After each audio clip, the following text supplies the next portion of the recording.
But the last game, champ, Ravens, Bills. You had the Ravens winning this one. I had the Bills. Mhm. Lamar Jackson, he deserves some blame. I mean, the fumble, the pick. I cannot absolve Lamar Jackson, but if we're gonna hold Lamar Jackson accountable, because of course what he's done, 2-time MVP, about to be a 3-time MVP, gonna be in the Pro Football Hall of Fame. I'm sorry, champ. I cannot let my guy, my OU brother, Mark Andrews, off the hook because just like Lamar Jackson at his position, he's one of the best. Mark Andrews, top 3, top 5, however you want to put him. But the fumble, he had some drop passes, especially that 2-point conversion. Lamar Mhm. Jackson on that last drive, I don't know what else you can ask from Lamar Jackson on that drive alone, champ. You could not ask any more from Lamar Jackson. The throws, the escapability, and then Mark Andrews on that drop pass. And look, we're going to hold Lamar Jackson accountable because with them turnovers, he played clean football. 41 touchdown passes, 4 interceptions. But he picked the worst time to commit those turnovers because when those turnovers, Buffalo capitalized. It's not like Josh Allen had a spectacular game himself. Didn't even throw for 200 yards. So Josh Allen just played clean football, what he's done all throughout this season. Buffalo, they were gonna get their revenge on Baltimore, man. What were your thoughts on the game? Uh, what I like about Lamar is he came right out in the media and said that we got to hold on to the ball, and he took accountability for himself, and he took up for his teammate. Like, hey, we got to hold on to the ball. And he's the first thing he references the fumble that he had and the interception that I had. So big ups to him for knowing the accountability that he has and the responsibility that he has as a quarterback. So and he said himself, I'm tired of this stuff. I'm tired of losing in the playoffs. So I mean, big ups to him for understanding the stage that he's on and the status where he's at this point.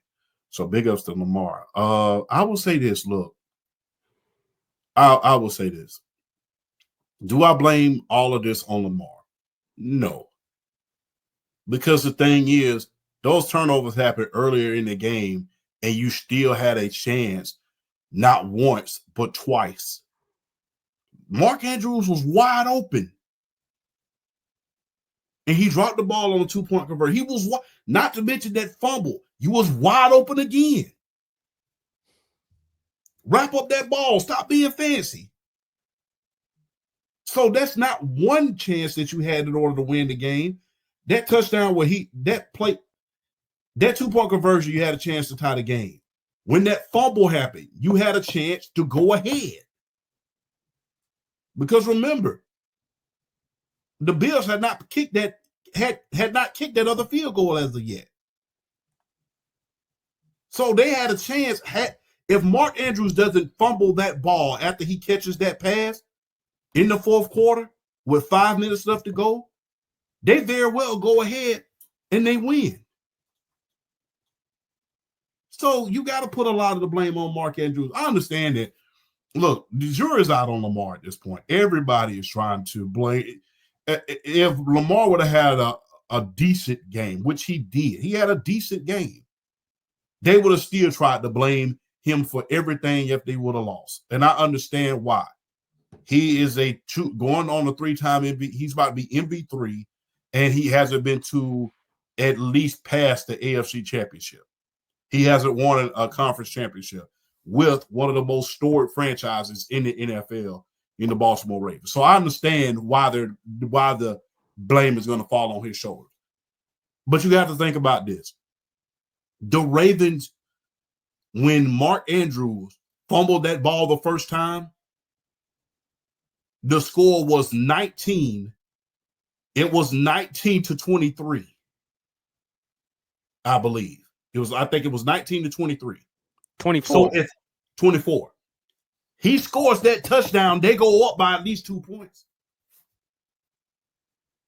And Josh Allen has to bring his team back in order to put them in a position for a field goal. Last drive, they go right back down the field. Boom, boom, boom. Lamar Jackson touchdown. And Mark Andrews drops the ball again. Shades of the great Jackie Smith from the Dallas Cowboys. Remember, he's got to be the sickest man in America when he dropped that ball when he was wide open in the end zone in the Super Bowl against the Pittsburgh Steelers. Shades of that all over again. So, yeah, a lot of that falls on the shoulders of the quarterback. But when your quarterback puts you in the position in order to win the game, I give Lamar like 40% of that blame. 40. Because those were two key positions that they had to win the game on that first fumble that Mark Andrews had. They had the potential to win the game that first one. They did. Yes.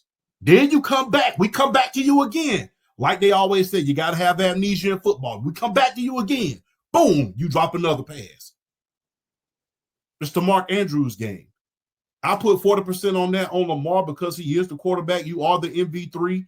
You threw an interception in the first half. You had that bad turnover when the fumble went over your head and you tried to make a play on it. But the thing is, Mark Andrews, the fumble play, you had great, it would have put you in great field position in order to go up in that game. And then you had the game winning, then you had the tie. At minimum, a tie. So, yeah, I have to call that the Mark Andrews game.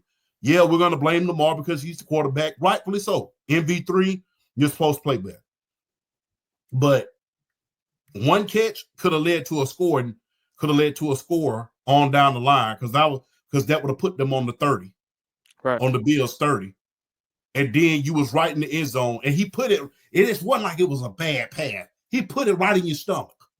And you can ask Todd Monken to call a good play than that. You can't ask for it, but he put it right in your bread basket and you dropped it. You had it in your hand the first time. You didn't even secure the ball. They punched it out. It's the Mark Andrews game. Yeah, I mean, yeah, Lamar's going to get some blame, but again, if we're going to hold Lamar accountable, and that's fine, but Mark Andrews, like I said, he's one of the best tight ends in the NFL.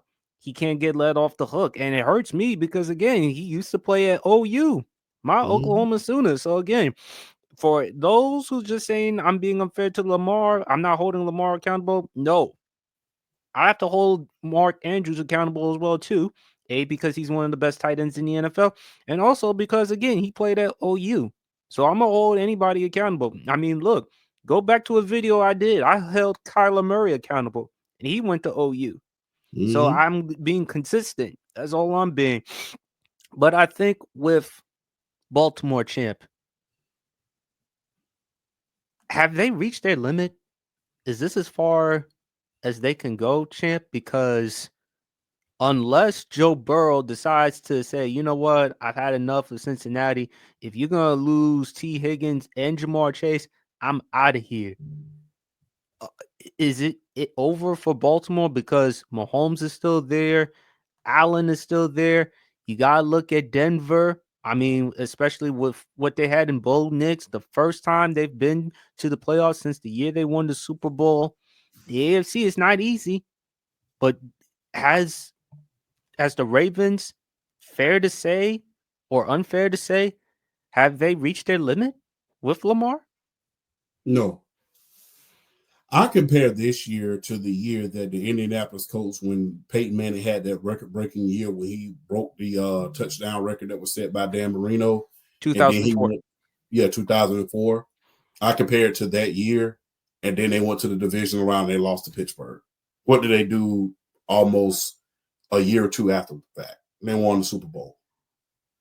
As long as you are the quarterback for the Baltimore Ravens, you have a chance to win the Super Bowl damn near every year. You're going to have the defense, number one. These receivers have come into their own, number two. And if Todd Monken stays, you're going to have the offense. They're going to think about giving him a head coaching job. And look, I wouldn't blame anybody who does. But if I'm Todd Monken, I'm staying right there at that Baltimore Ravens facility. I'm not going anywhere at this point. But because regardless of who's the defensive coordinator, they're going to have at least a decent defense. They're going to have a good offense as long as Lamar's there. And especially with how he's grown. He's grown. And I don't think this is over. Like I said, we've seen guys have these mega caliber seasons as far as MVP levels, and then come back and lose during those seasons, and then come back a year later and a year or two later and win a Super Bowl. We saw that happen with Peyton Manning. We saw that happen with Steve Young. We saw that happen with Aaron Rodgers. We saw that happen with a lot of guys who had MVP either caliber years or good years. And guess what? We thought the ride was over, but they came out and they proved it, and they proved it to be otherwise. So this is not over. And Lamar's only 27 years old. And with that press conference yesterday, he understands the urgency of it to get to the big dance. He understands the urgency of it. He's not a fool. He's not a fool. So with him understanding the urgency, with the Baltimore Ravens being the high-class organization that it is at this point, not to mention you have a coach like John Harbaugh, Todd Monken, and you have all of these great defensive players that are coming back right now, and probably no doubt Derrick Henry's going to be there at least for another year. You can't help but to succeed. You have a chance to make the Super Bowl every year. And Lamar, more and more, is understanding urgency. He wants to win a Super Bowl. He's not saying, well, we'll get him next year. He doesn't have this Tony Romo type of attitude where if it's the worst thing that ever happened to me, then, I'm a lucky man. No, he understands that urgency and the pressure in order for him to win the Super Bowl. So big ups to Lamar. He has a chance to win. And look, Pittsburgh still don't have a quarterback. They still middle of the pack team. So they may have to worry about them during the regular season, them first 10 games. Oh, but not just Pittsburgh. Look at Cleveland. And yes, but and that was discussed at a later time. Mm-hmm. But the only person that he really has to worry about in that division, and you're really going to have to ask yourself some questions about what happens during the offseason, as far as what's going to happen with T. Higgins and guys like that. The only person that he really has to worry about is Joe Burrow in this division. All of these other guys, Mike Tomlin will have a winning season, but I'm not worried about him beating me in the playoffs anymore. You're not worried about Martin Luther King Winston? No, I'm not worried about Martin Luther King Winston. So I'm not worried about any of those quarterbacks that they have in Pittsburgh. I'm not worried about Cleveland because they've proven time and time again that they don't know how to manage their team. So the only team I'm really worried about at this point, really catching up and passing me at this point, is the Cincinnati Bengals. And it's all going to depend on if they can bring back this team, that this core that they have over the course of this season, over the course of next season. If they can bring back T. Higgins and Jamar Chase, which I've been on record, even on your show, saying that if you don't bring back my guys, I'm retiring, or you can trade me one because I ain't coming back. I agree.